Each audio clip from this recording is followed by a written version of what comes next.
Hello, everyone. I'm going to be looking through my old videos because my video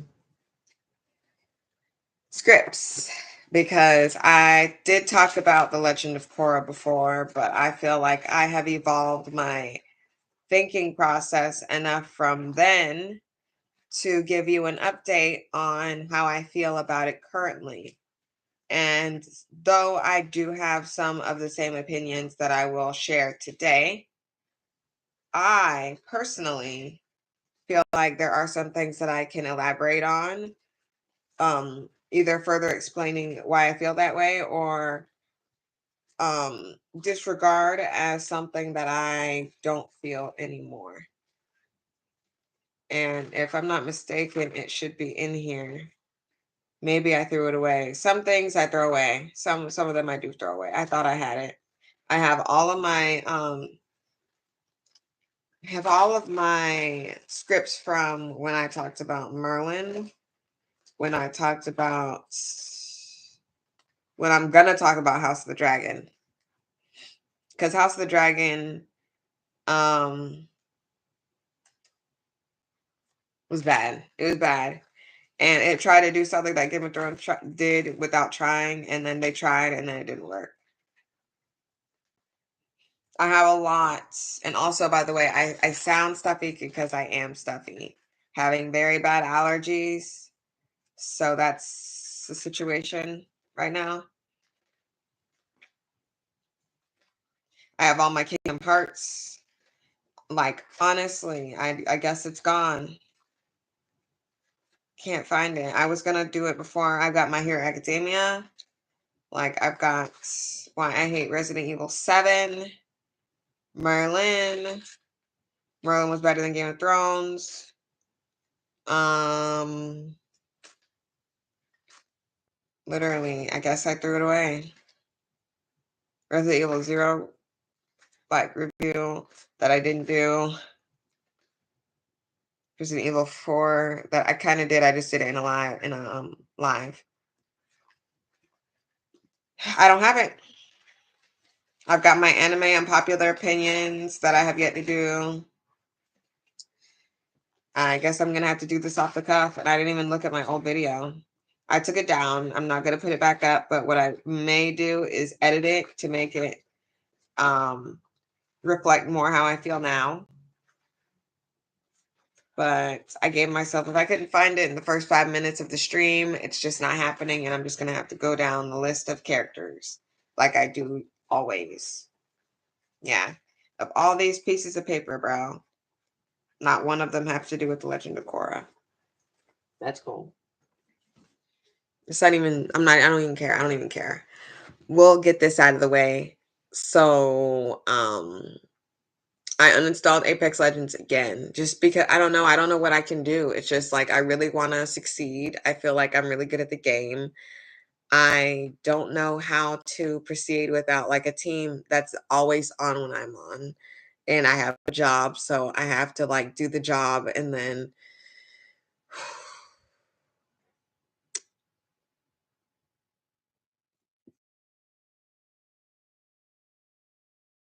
I don't know. I can't play that game. Maybe I'll reinstall it again one day. Don't know. But I really want to talk about the Legend of Korra and stuff. People are getting on my nerves. So a long time ago, I talked about the Legend of Korra, and my video that I made of it was called "The Legend of Korra is Putrid," and I still believe to this day the Legend of Korra is putrid. That has not changed. What has changed is what grace I give to the characters versus the actual writers. The two men who wrote Avatar: The Last Airbender and somehow fumbled when the main character is not only a woman but a darker skinned woman. You know how to make characterization for a little boy who is pale, but for some reason you have no idea what to do, and then you refuse to hire anybody outside of yourself to help you with this situation, or someone that maybe has the same resemblance to Korra, since y'all felt so attached to Aang when he's not even technically your demographic, because there are no essentially no white people in Avatar The Last Airbender. There's essentially no black people in The Legend of Korra, or not The Legend of Korra, Avatar The Last Airbender, because they're all different variations. The plethora of Asian, different Asian people that exist in this world, because you only see from King of the Hill, he was saying, was Khan Chinese or Japanese? When the first time I ever heard of Laotian people existing ever was on King of the Hill. That's a problem, because why do we not know who Laotian people are? Because we don't ever hear anyone talking about Laotian people. Like more often now, you'll see someone talking about their Filipino, the RuPaul's Drag Race. You'll see someone Filipinos from the Philippines, and you'll see different variations of the demographic, like a darker skinned Filipino, a lighter skinned Filipino. Like, I knew about Laos because of the firebombing. Because the firebombing. Oh my goodness. I don't know anything about that. Like, we don't learn enough about different people in history. Like, we barely talked about the Civil War. And when I talked about it with one of my teachers, she's just could talk about, oh, I think slavery is atrocity and da da da da. Like, but you're not going to teach us about we learned, okay, there's Ulysses S. Grant. Like, we learned about the white people, but we didn't learn about the black people. And the only black people we learned about were the people that everyone knew about: Martin Luther King Jr., barely anything with Malcolm X, because I learned a lot more about him in my older years than even in high school. Like, we don't learn enough about the people who actually moved mountains for the civil rights movement at all. You have to take a specific class in order to learn stuff like that. You have to take specific classes to learn about Laos. You have to take specific classes to learn about the Vietnam War. Like, there was 2 seconds about the Vietnam War, and we didn't even talk about our part as America in the Vietnam War. Why were we in, there's a lot, but there's a lot to say about The Legend of Korra in Avatar: The Last Airbender. But I'm going to first start talking about Avatar: The Last Airbender, going down the list of characters and what has happened and what I don't like in this whole situation, and then we can go into The Legend of Korra. Because I'm really sick. Let's just do some dishonorable mentions of what I have recently seen on Twitter with these people talking. Did we watch different shows? From, oh, Korra's too strong, she's a Mary Sue, everyone loves her, she's so strong, she's too strong, even though she's the Avatar, and she should be stronger than every single person ever. Every single person ever, she's the Avatar. God dang Avatar, what you talking about? To saying that, oh, she's a weakling, she's the weakest Avatar, she's the most useless Avatar, at the exact same time. Mind you, these people are saying the exact same thing at the exact same time. The exact same thing at the exact same time. They're saying she's not only weak and puny and good for nothing, and puny, weak, good for nothing loser. At the same time, she's also a Mary Sue. How is she also a Mary Sue? How does that make goddamn sense? It does not. So let's talk about this. Let's talk about people talking about how, oh, Aang didn't die. If that's the truth, then when Azula, I literally could tell you everything, because I've watched Avatar: Last Airbender from beginning to end, middle, sideways, and on. I know everything about Avatar: Last Airbender. You can, I'm not going to take no quiz, but I would pass a quiz. I'm not going to entertain someone being like, oh yeah, you think a girl can do anything? You think a girl knows about Avatar: Last Airbender? I was watching it live. That was in my generation. So you can't even test me. I'll test you. Anyway, Aang was killed by Azula. Azula killed the Avatar, essentially. And then the best healer in the world and fighter in the world, Katara, aka also the turncoat. She's the turncoat of her own people.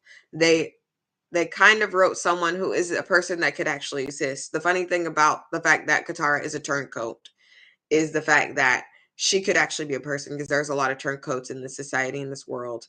There's a lot of Black people, Asian people, Hispanic people that Hollywood boisters up only for them to disregard their people, make fun of them, or make fun of other people. Example, Aquafina is a Asian actress who made fun of Black people to get famous, and now she's going to say, well, I don't want to do a trope of my own people because I have too much respect for them. Double slap in the face. Another example, George Lopez, who's one of the darker skinned Hispanic people allowed in Hollywood to even get any amount of screen time ever. He's got his own shows. He's got multiple shows named after him and his family. And he's got a light-skinned wife and a light-skinned daughter who he just throws everywhere because it's so great to have a light-skinned daughter specifically. And it's very interesting because he was even in his own words, not mine. He talked about how his mom would kill him or hate him because he brought home a Black woman. Like, when he is literally one of the darkest skinned Hispanic people I have ever seen in my entire life on the silver screen. Like, these are just examples of turncoats. They're turncoats essentially because they are going against the grain, going against their people and other people as well. If you are against gay people, you are also against Black people, because there are Black gay people. Like, you can't just say, well, I'm okay with being Black, but I can't be okay with a gay person. Like, you are either for progress or against it. You can't be like on the fence, straddling fence. You have to figure that out. But with Katara, like, I guess I can start with Katara since we're talking about Katara. So Katara is a doozy because no one really understands her. And Avatar, the live action Netflix movie show, whatever crap, she's really terrible because they got a bad actress because they were trying to look for the lightest skin actress they could and still get away with her being there just because she is I think she's indigenous. I do believe she is indigenous. She's of indigenous origin. However, she is light skinned. I would say Korra and Katara, if not my skin, maybe a click lighter than my skin. And it's just not happening. It's just not happening. Katara and Sokka were very, very much so darker than any character in Avatar: The Last Airbender. There's probably one or two people who could even compare to their skin tone, and they were not prominent in the show as much as those siblings were. And they just decided to get the lightest skin actress that they could get away with without even her merits were nothing. It's funny how they love to say that they just got the best person for the job when it's a white person. But when it's a Black person or anyone that is not white, they will say that it's just a diversity hire. They will say that. I did see someone go viral talking about it was a diversity hire for a Black woman to be a pilot. This is 2024. People are legitimately saying this. They legitimately believe this. It's a belief that they have. It's not just trolling. It's not just saying stuff just for clicks and likes. They believe this. They firmly believe this in 2024. So why is it so hard to believe that they just got someone literally without looking at their merits? And the proof is in the pudding. Please go. I will say, go watch Netflix. If you've got Netflix, go watch Netflix Avatar: The Last Airbender live action, and please tell me, someone who actually watched Avatar: The Last Airbender, the animated series, tell me, is that Katara? Zuko, the actor who does Zuko, he did a very good job because he actually, in one of his interviews, he actually said he was watching the show. The least you can do is watch the show. The least you can do is look at the source material. A lot of people who are stubborn, one of those actors and actresses who will be like, I don't even look at that. I don't even look at that. I just do it myself. I'm just like, not only are you a vessel for a story, but you are also taking on the legacy of something that is beloved. And I think it's very interesting, whether you are dark or light or whoever and whatever, if you put that into play, it will help you considerably. Here's an example. Um, I think his name is Lance Riddick. I think he passed away. He played in another live action thing that Netflix did of Resident Evil, which had nothing to do with anything about Resident Evil. It just literally had the name, and then they stole the joy pill from We Happy Few, of the one of the best video games in the world, but it was poorly executed because it was a okay, there's a lot, but whatever. He was a black man playing a white man who people could say he was into like pure genetics. A lot of people say that he was, you know, one of those people, but I personally make an argument that Albert Wesker was not racist in the way that we see it in our society. In the Resident Evil universe, I'm not going to really get into it, but what I will say is Lance Riddick, who played Wesker, a man who was bald, mind you, a black man who was bald, was really renowned. People were kind of confused as to how well he did the role. And I don't know if he looked at the rendition of Wesker, but it just seemed like he actually did his homework. And we can't ask him because he passed away. Maybe we can look at some of the interviews he did before he passed away, but people were really confused and shocked that he actually did something good with Albert Wesker, despite having literally complete opposite. Albert Wesker is white with blonde hair. They got a black man who was bald, and then they added his hair and gave him glasses at the end of that show. It was pretty atrocious and it made me sick, but he still seemed like he understood the character, and he kind of added a little bit of himself into it as well. There's a lot of things that you could do, like the Grinch. Jim Carrey, he added something that made his character, but a lot of people who can't do that. Jim Carrey, he's literally like one of the best people in Hollywood, one of the best people in Hollywood, not personality wise and not politically, by no means. Like, look up his political stance. Like, you'll be very shocked to know how he is. But I guess Ace Ventura probably guessed, get like it, whatever. All I know is his craft is unmatched. Like, he's one of the best people in Hollywood. Um, but he made the Grinch something, and maybe he didn't do his, like, we don't know if he did his research or not. I don't really look up, but all I know is when you do your research, it's a lot easier to do a character.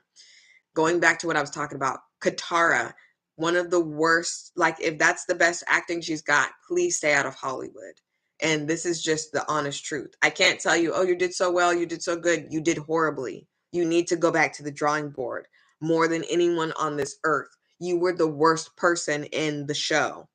That was horrible and atrocious. I don't know what the director did. I don't know if they cut out your good parts, but that is not Katara. People have a very misconstrued understanding of who Katara is, and I suggest you watch the show, and maybe you need to do a little more than watch the show.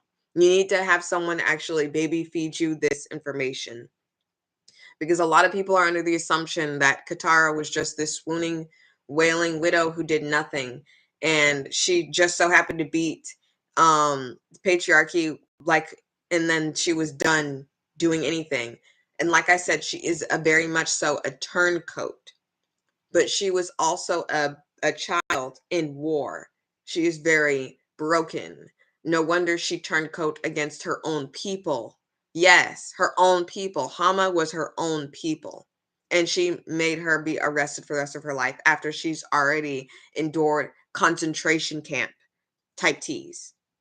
She was locked up with barely any food and barely any water. And they cut out the parts that would actually make this akin to reality, like sexual assault that would happen to her.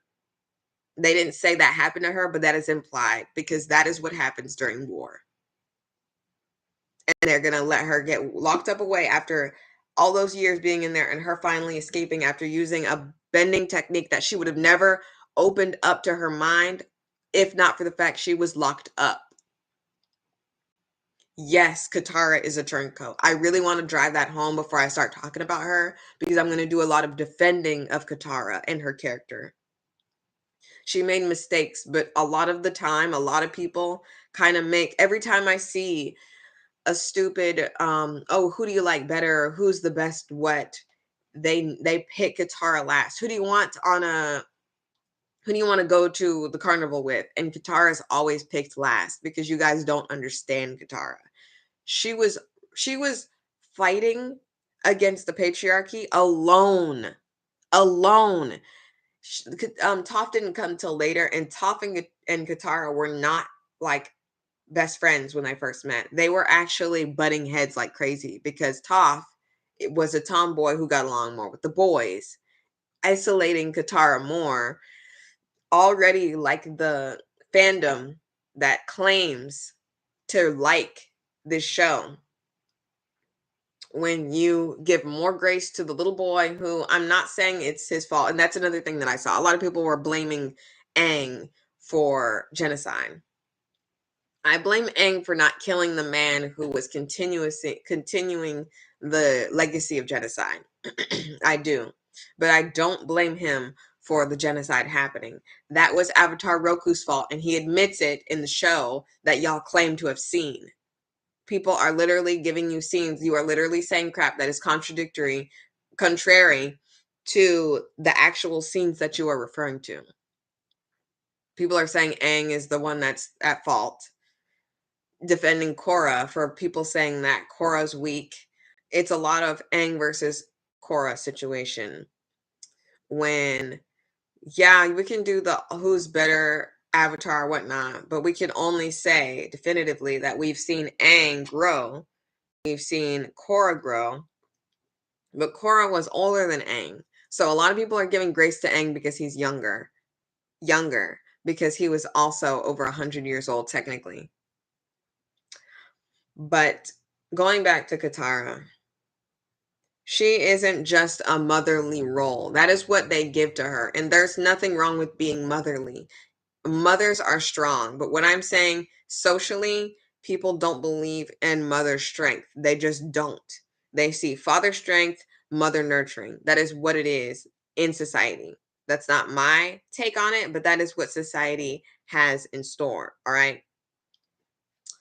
But she was also strong. She was fighting against pirates. She like there was a lot that y'all are kind of taking out and taking all that away, and you have the Katara that we have in the live action. This nothing burger of a nothing character who is surrounded by boys who don't take her seriously. And then you completely literally decimate the character that was Suki so that she can be a simp. When y'all hate men simps and boy simps, you would rather die than see a boy simp, but you are fine with Suki simping over Sokka over nothing. She even critiques him like, if you are the protector of your people, why are you here? He has no real explanation for that. He has no real explanation for that situation. And then she likes him. She beats him and then she likes him. What does she like about him? The only thing we can see that she likes about him is his body. So sexualizing Sokka to make this girl be a simp for what? For what? Stupid, dumb, ridiculous. But like Katara is such a cool character aside from the fact that she's a turncoat from her own people. She will help people in need. She was helping people in need, but then can't seem to understand someone who was taken from her people. And I will never not say that Hama was innocent. And there goes my phone.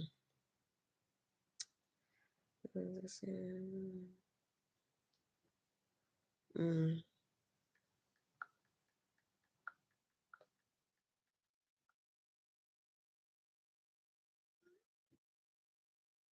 I'm turning that off.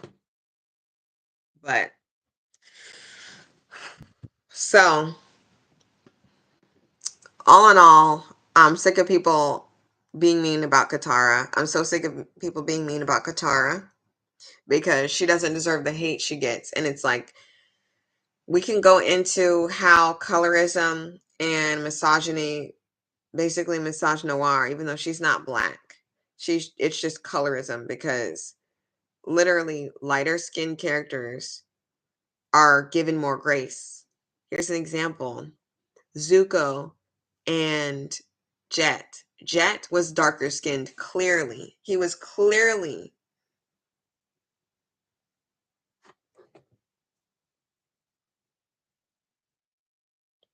I'm gonna have to text back and forth because that's an important message that I'm getting back right now. It's important. But clearly, Jet is darker skinned than everyone else. Very comparable to Katara and Sokka.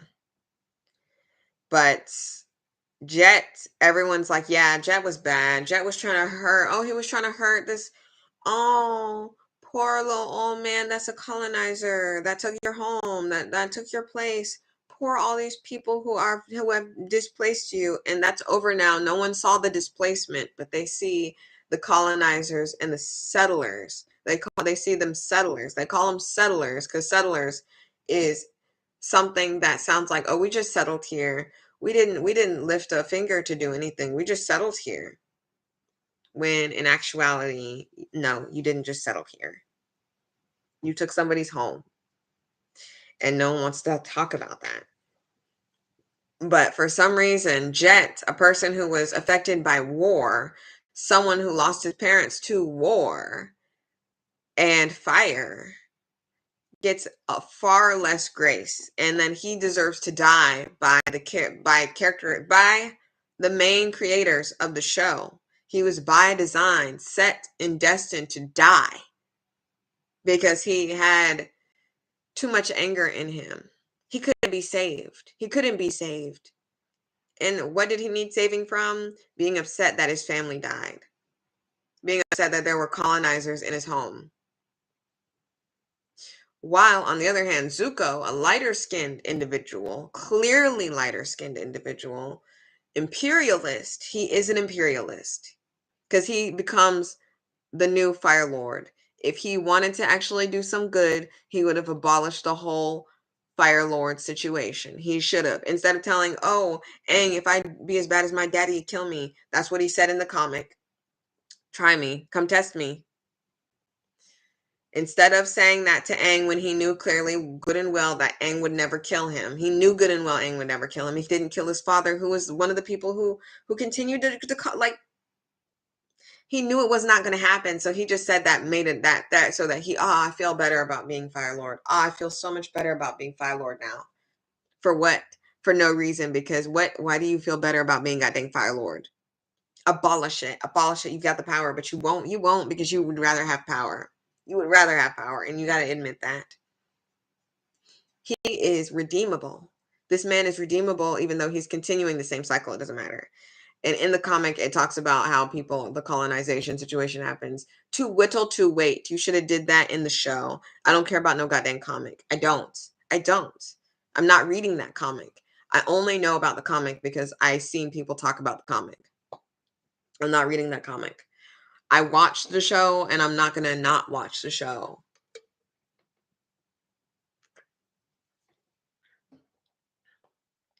Sorry, I forgot to say spoilers. I'm sorry, I forgot to say spoilers. This is a spoiler for Avatar: The Last Airbender. Every rendition of it, including M. Night Shyamalan's garbage, I really, really, really want to meet him. I really have to understand, like, bro, what made you think this was okay? I literally have to ask him, what made you think this is okay? What made you think that you could make the bad guys who have never been dark-skinned Asian people? And then if he tells me, well, I am dark-skinned Asian, because Indian is Asian, dark-skinned Asian, and I love the Fire Nation, and I just wanted them to be Fire Nation. How about that? If he said that to me, I'd be like, that's wonderful. That's wonderful, babes. But explain how you're making all of everybody else who is supposed to be Inuit and who's supposed to be indigenous, freaking goddamn white people. You can't explain that. You can't, because you're not white. You can't say, well, I'm white, so I'm like you. That would be one example of something that you could possibly say in an alternate universe when I'm stupid and I don't understand anything. Maybe you could do that. But there's no reason for M. Night Shyamalan to have done anything he did in that crap. He just wanted to make money off of a name. That's all he wanted. He had like 6 people stomp in the yard and then 1 rock flying across the screen. Sick. That was supposed to be fire. That was supposed to be earthbending. That was supposed to be earthbending. And then firebending couldn't happen unless the fire was there. Like, they couldn't materialize fire, even though like you just need oxygen for fire to keep going. So technically, as long as there's oxygen somewhere, they could firebend, but that's whatever. That's on whatever. Regardless, through and through. A Netflix version of Katara is sick. Katara, the version of Katara that is in the live action Netflix show is basically the one that y'all are looking at when she never existed till then. The Katara that's in the show is the cartoon turncoat. We can get that out of the way. She's a turncoat against her own people. She was motherly to the people, but not like, oh, let me get you some milk. All but like she was just like she pushed them to their limit. She got them out of the desert. Without her, no one would have gotten out of the desert. Aang was going through a depression. Sokka was high out of his mind. Funny enough, he gets to be high. He gets to just be high, Mister. I'm protecting my people. And yeah, you could be like, well, he only said that in the live act. He didn't actually. He actually said that in the cartoon too. But he left, and he wanted to leave. In the live action, it makes it seem like he didn't want to go, and then he wants to leave after that. It's like it kind of goes back and forth with what, like, they're just not consistent. They're stupid dumb. But we could talk about Sokka next since I'm talking about Sokka. But it's funny how he gets to be all high and be the butt of the joke and stuff, and then all of a sudden he gets to like man armies and stuff at the end of the show. Like it's funny. It's like okay, whatever. It's like he can. We've been setting him up to be a hero, and it's like he did all that sword training just to not use the sword. That was a little strange to me, but no one talks about that. Everyone talks about how they like to hyper analyze the female characters of every single show just to eventually say at the end of it all they were a bad character. And instead of saying that the person who made them is horrible and ridiculous, unless it's a girl, because definitely if it's a girl, just like Steven Universe, like they don't look at the characters like, okay, these are characters and I hate them. They're like, okay, Rebecca Sugar, she did this and she's horrible and she does this, and this is the, like, it's very funny how y'all will go to the writer when they're a woman, but when it's a guy, he can do no wrong. And all of the mistakes that he has, oh, the mistakes actually make the show good.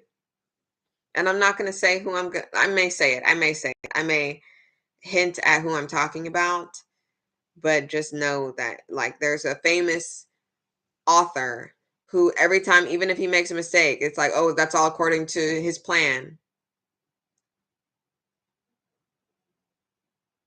Like, no accountability, zero accountability. And the only accountability he gets is the fact that he didn't finish a book or whatever. That gives away who I'm talking about. But like I said, Sokka is he's like the comedic relief. He was very good at being comedic relief and getting serious on a dime. And that wasn't the problem I had with Sokka in the show. I really didn't have much problem with Sokka in the show, except the fact that they made it seem like he was more a part of Team Avatar than Suki. When at the end there was a whole thing of who everybody was and all that, like what they Team Avatar, the ultimate Team Avatar had Suki in it. Okay, I'm not even arguing with anybody. Suki, the original hashtag mine real Suki from the cartoon, OG Suki, is the Suki. She was strong. There were a lot of strong women on the show who didn't just have to be healers. And this is the thing about Katara. Let me talk about this real quick. Katara literally didn't want to just be a healer. She didn't mind being a healer. She was good at healing, but she wanted to fight in the war that took her mother away. Simple. And then when she was done fighting, what you want her to keep fighting? Just because girls put down the sword, like it's ridiculous how men get to retire and be seen as a great man and get all these medals of honor and get things named after them. But the moment Katara puts her weapon down, she's seen as some woman who gave up, some weak-willed woman who gave up, who didn't fight till her dying breath. Why do women have to fight till their dying breath in order to get any respect for being strong? But men can retire and be fine. I don't understand that. That's another thing that people were saying on Twitter, talking about how, oh, Katara, funny how she turned into a healer when she didn't want to be. It's not that she didn't want to be a healer. It's that she wanted to fight in the war that took her mother. That's very simple and very easy to understand. I don't know why y'all are saying that. And then we can talk about Toph real quick. Because like I said, Sokka, there wasn't enough crap in the Legend of Korra for me to even talk about Sokka, except the fact that he had a child with Toph, and then we can talk about Toph right into there. Boom. Literally illegitimate child with Sokka, because she likes Sokka, she likes Zuko. She was kind of liking on all the guys. She was kind of liking on all the guys, and that's fine because she should be able to do whatever she wants. Like, she should be able to exist in this world. But I loved Toph. Toph was so cool. Another thing that people were talking about, stupid idiots. When I'm telling you idiots, when I'm talking about idiots, I'm talking about loser scrub bums who were talking about, they're talking about how people who are disabled don't belong in fantasy. And I'm like, so first of all, there's like 6 people who are disabled in The Legend of Korra and Avatar. Just I can think of on top of my head. Blind, um, wheelchair bound. They had different functions. Glasses, people wearing glasses. Harry Potter wore glasses. The are you talking about? What are you, like, literally? You are literally just saying nonsense. You are literally saying nonsense. Toph is blind. She's disabled. Just because there's magic in her world doesn't mean that they can will her eyesight. And even if someone could will them eyesight, like even in American Horror Story, when someone went blind, they had to take the eyesight of someone else. So it's not just as easy as willing eyeballs into someone's sockets. There is space for Black people. There is space for Asian people, both light and dark skinned. There is space for white people. There is space for Hispanic people, because some of y'all like to forget about Hispanic people.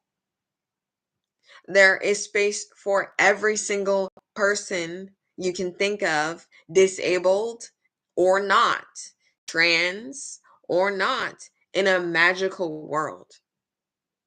Very easy. If you can create a situation where there's dragons and stuff, you can create a situation where women are strong too. I know that's very hard for some incels to understand. But like that, for y'all to be talking about how there's no space for and then literally what you're talking about is literally the Avatar, like, and you're gonna act like Toph don't exist. You want to act like I don't understand. I don't know. I don't even care. I don't even care. I'm not even gonna say it no more. I'm just gonna be like, yeah, it is what it is. That's dumbs. Toph was cool, and yes, her being a police officer in now times, Legend of Korra times or whatever, that makes sense. That makes sense completely. And people saying, "Oh, I can't believe that you would say that. That don't make no sense." It makes complete sense to me. If you watch the shows, I'm starting to think a lot of people didn't watch the show. I'm starting to think they just said that they watched the show and they watched one episode and they got bored or something.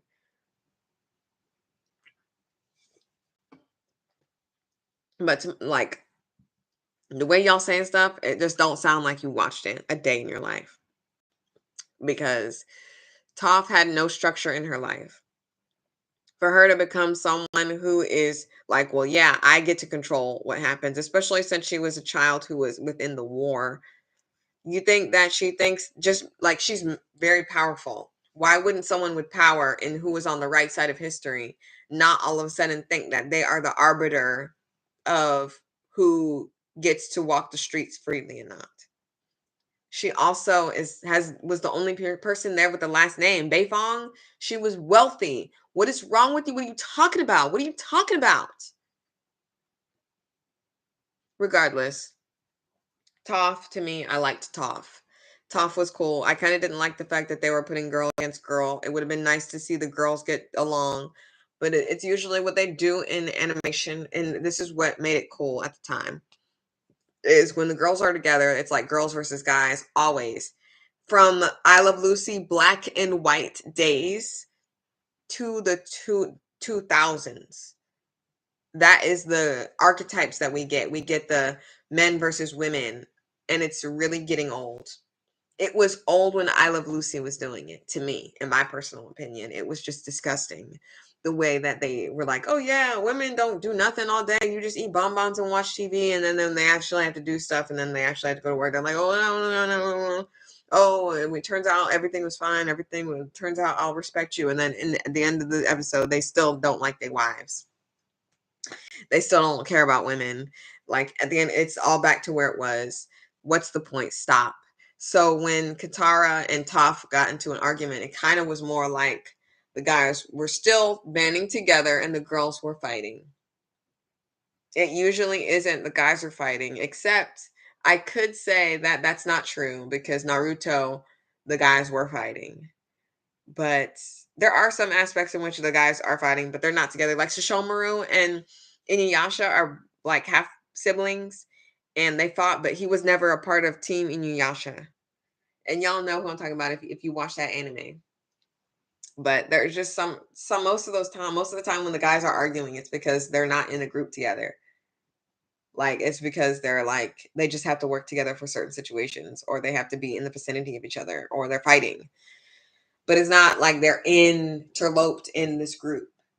If you get what I'm saying, like Aang, I can't even talk about Aang without getting angry because y'all give Aang so much grace and y'all curse people out on Twitter because people blame Aang, and whether they blame Aang or not, I really don't care. I don't care. It's not that big of a deal to me. It's more of a big deal to me that y'all are acting like Korra is weak yet strong at the same time and arguing about how she's a Mary Sue, but she's also the weakest avatar in the world, which those two things cannot be the same. Those two things cannot live and exist in the same realm without you being stupid. That doesn't make any sense to me. But you give Aang's far more grace. Oh, he was just but a wee one. He was just but a wee one. And I feel like if he was a grown man, y'all would still give him grace. Like y'all just give more grace to men and boys. That's all you do. That's why it's like the whole thing with Katara and Sokka. It was super annoying to me because while Katara had more characterization than Sokka, I really do feel like that. I could say from beginning to end, I think Katara was more like because she was the love interest of Aang, and Aang's the main character. Sokka was more of a side character than Katara was. And but they made her say stupid stuff like, "Oh, you don't understand. She was my mother," and da da da to him when he's like, "Oh, I can't believe." She's like, "Well, I guess you didn't love her as much as I did."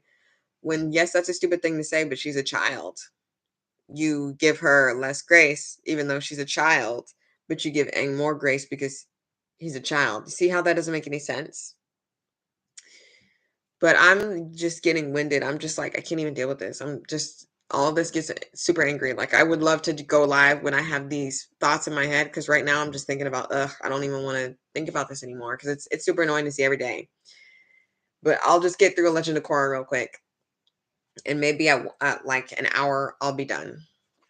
So the Legend of Korra. I don't know how many years after Aang died when Korra situations happens, but it's a while. It's a while. Everybody's like, okay, all the air nomads are dead except what's it called? Tenzin. Tenzin is the son of Aang and Katara. They had 3 kids.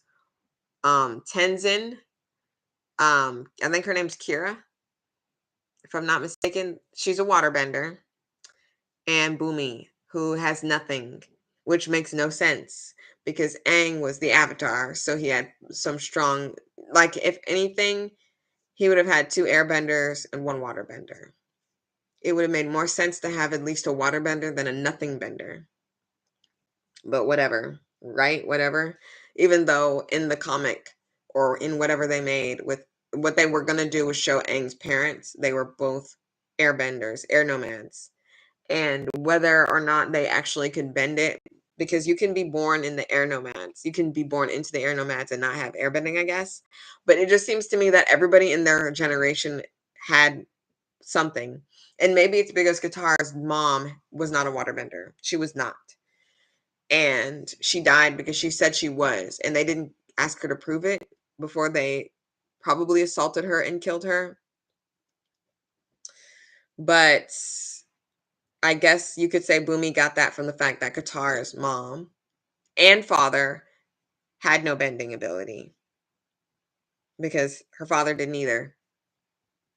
And so her grandma didn't either. So you could say that Boomy came from her. But like I said, Aang is the avatar. You would think he would have something, but Boomy has nothing until, spoiler alert, later when a lot of magic happens and then all of a sudden air nomads are back into play.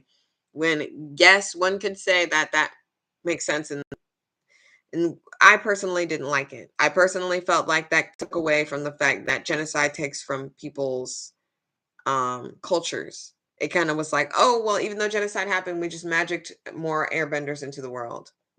That was one of the biggest mistakes of The Legend of Korra, bringing back airbending through magic, and it was definitely magic. It was spirit stuff that, like, was very bad, very poorly executed.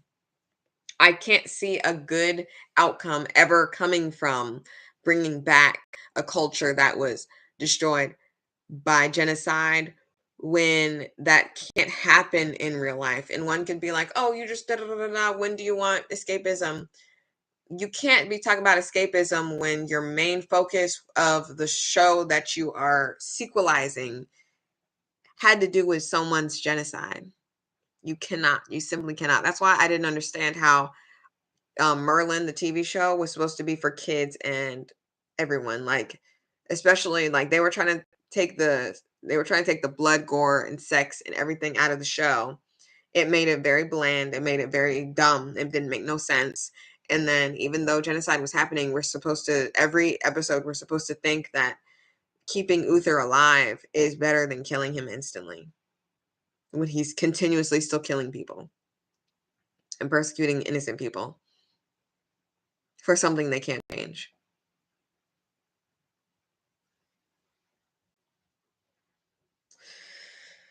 But Republic City is the main focus of the show, and Tenzin is helping the new Avatar learn airbending because she can't really do it because, like, each bender of the time has a problem with whatever the opposite of their thing is or whatever. And instead of being not adept in fire, she was really good in fire. In fact, she used it more than her water bending. And, like, I don't necessarily understand why the people did that. I think it's because they thought that if she was super good in water bending, it would kind of be like Katara 2.0, I would say.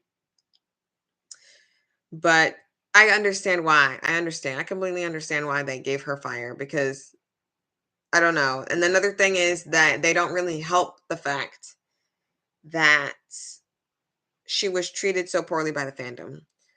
I want you to type in The Legend of Korra in YouTube and show me how many people are just dogging on her and dogging on that show. Like, there's a lot of things wrong with it, and I will explain it. And I'll explain it until an hour. We're at 47 right now. I will explain it. I'll do my best, but so Korra's the new avatar and you have to deal with it. That's basically the first thing we hear from her. She's a little kid and she's not master. And here's another thing that people love to say, "Oh, she mastered the elements." Aang didn't master the elements. Aang learned the elements. Um, you can learn how to do anything. You can learn how to make eggs, but do you master making eggs? Like, honestly, like, Aang never mastered the 4 elements, because if he did, he would have done metal bending, he would have done blood bending, he would have done all of the things that have to do with all of the bending styles. Funny that they call it master of the 4 elements when it's kind of just a learner of 4 elements. He has the ability to learn the elements and master them. That does not make a master. Korra did not master all 4 elements or 3 elements that she did when she was a child. This is the first thing that people will tell you when they say that she is a Mary Sue, which is still a lie. Because when she was a child, she was maneuvering a rock and some water and some flames. That's not mastering. That's literally just a demonstration. So that goes out the window. That goes out the goddamn window. So her parents are from the Water Tribe, and she obviously knows Katara. And I don't know how strange it is to be married and have kids with someone and then see them as another person in another life. That's kind of surreal. That's so sad. But she knows Katara.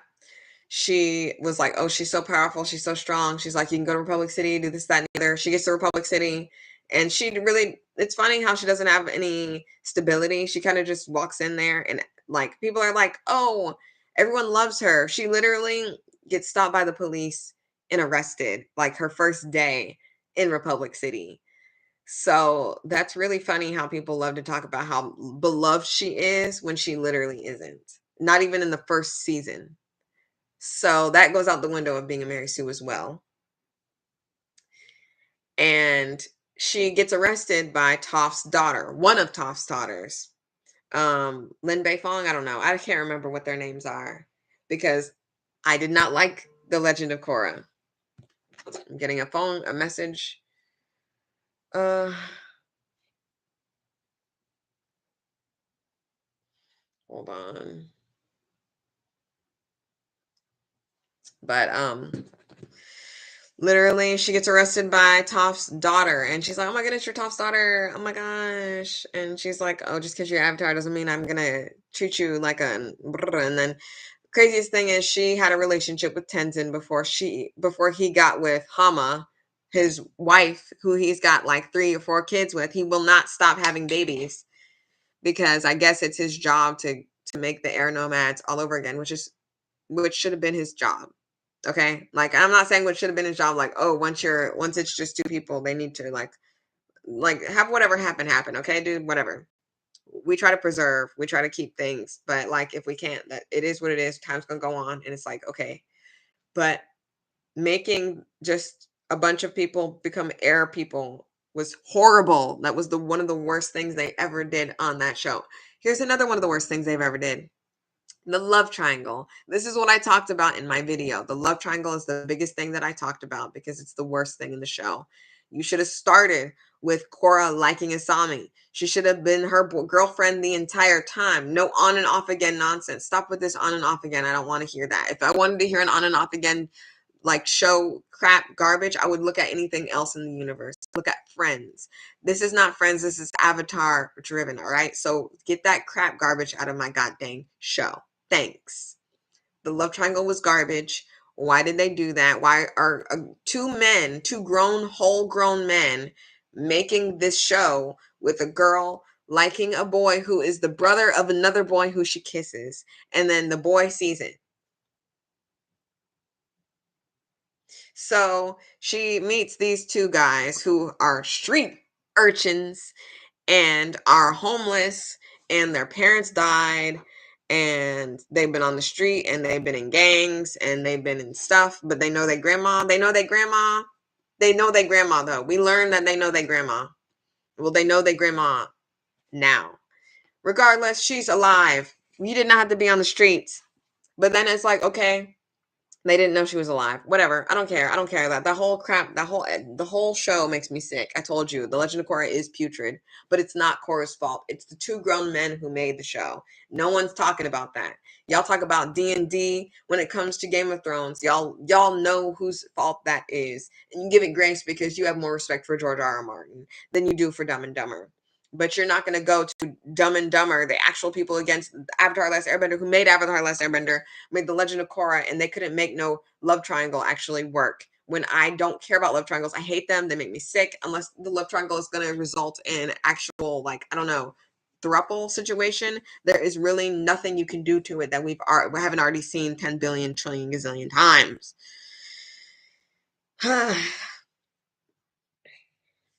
So she meets Mako and Bolin. Mako and Bolin. Bolin is an earthbender. Mako is a firebender. He's a moody firebender who is gross and doesn't like Korra. And then it would have been great. Would have been so great. This would have been so great. But here's the deal. Here's the deal. This is what happens. So Korra likes Bolin because they are interested in the same things. They actually have more in common than Mako and Korra. They are just 2 good-looking people. They don't even like each other for anything that they like. They don't even enjoy the same things. Bolin and Korra are a better match because they actually enjoy things and they're actually friends. Mako and Korra have nothing in common, but she ends up kissing him because he looks good. That's it. And they're supposed to be older than Avatar: The Last Airbender kids, so why are they making these stupid, dumb mistakes? But anyway, she kisses Mako, and then Bolin is sitting there with flowers, and he's sad, and he cries, and he runs away, and he's supposed to be the comedic relief character, and a lot of his comedic relief is him being the butt of joke, and even though Sokka was the butt of joke, he just did it. He had more charisma. He had more charisma. He simply has more charisma. Bolin does not. He never had more charisma. I never liked Bolin. Bolin never grew on me. I don't know who likes Bolin. I have no idea. But I don't like Bolin and I don't like Mako. Mako's a moody loser brat who had the avatar as his, like, he's okay. We're supposed to be under the impression that these two boys who act like they are very sheltered. Bolin acts very sheltered for being a sea urchin who was raised on the streets by his older brother. He acts very childish for someone who was on the streets. And yes, you can say that he maintained his, like, he was traumatized and he maintained his age or whatever he was traumatized in. But Mako is different. He's moody and gross, and I don't know why Korra likes him. He gets ran over by a girl named Asami, who somehow looks very European for something that's supposed to be Asian driven. And she's wearing makeup and stuff, and she's literally the complete opposite of Korra. Korra doesn't wear makeup. She's muscular. She's like strong physically. And hey, I'm sorry, actually, we'll have to finish this stream. The fact that I actually had to go to work, I enjoyed the stream though. I didn't talk much, I haven't been listening. Oh, thank you so much. I'm glad that you're here. Have fun at work. Be safe. But I'm gonna go soon. I've got 4 minutes. I told you I was gonna be done at an hour. So I got 4 minutes left to talk about everything I have to say. So Asami is someone who's rich, and her daddy is rich, and he runs a industrial industry that's corrupt. And that would have worked really well. That could have worked really well. When he got hit by the girl, instead of liking her just because she's wearing makeup, because at this point he likes, like I said in my video, it makes no sense that he likes dark-skinned Korra, who's muscular and strong in that sense and has different, like, they just are two different people. And yeah, I understand how Korra and Asami are together, but I don't understand how Mako and Asami or Korra and Mako ever happened. But the whole thing about it is the fact that he doesn't milk this. He is supposed to be a guy who is living on the streets, Aladdin style. And he doesn't take advantage of Asami and say, "Oh my goodness, my back! I can't believe you ran me over. I'm going to sue you. I know the Avatar.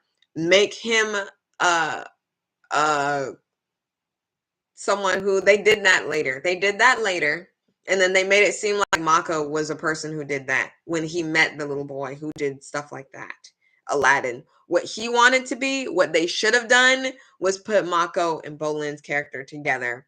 Did not make him no earthbender. Do the earthbender thing later. That's literally what they did in the last one. If you really wanted to make a sequel to the Avatar Last Airbender, just don't have no earthbender there at all. Have a firebender who has a mixture of comedic relief and seriousness, and have him get run over by Asami and have him milk it to threaten him with the Avatar, and have Korra have to decide whether she's going to stick by this sea urchins or if she's going to stick by Asami, the person that she likes. I can write your stuff for you, but I gotta be on the payroll, son. Gotta be on the payroll, son. That would have been better than, okay, so this is what happens. So Asami runs him over. He's like, "Hey, watch where you're going." And then he sees that she's pale and pretty, and he falls head over heels of her. He dates her, dates Korra at the same time, dates Korra, dates Asami at the same time. Oh, I don't know what's going on. I don't know. I'm juggling these two girls, and it's ridiculous. All while Bolin is not even in the picture anymore.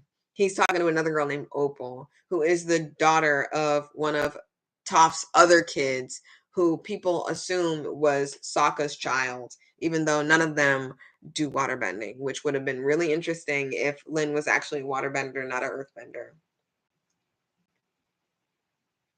Not Lin, but you know what I mean. Whichever one. I don't know if it's Lin or whatever. I don't know their name. Like I said, I don't know if there's two sisters. All I remember is there's the police officer sister and the girl who's free thinking sister. And that would have been cool if she was actually waterbender, because that would have made sense with her personality. Y'all forgot that these people come from different bending places and styles and whatnot. And I'm kind of done. I'm done. I can't even talk about it no more. I'm done. I did all I could. I'll probably talk about Korra and Avatar and stuff later, but I told you I was gonna do it for an hour, and I did, and my throat is bothering me, and I'm just gonna take some antihistamine and relax. I'm probably not going to play anything. Maybe I'll stream on Twitch. My Twitch will be in the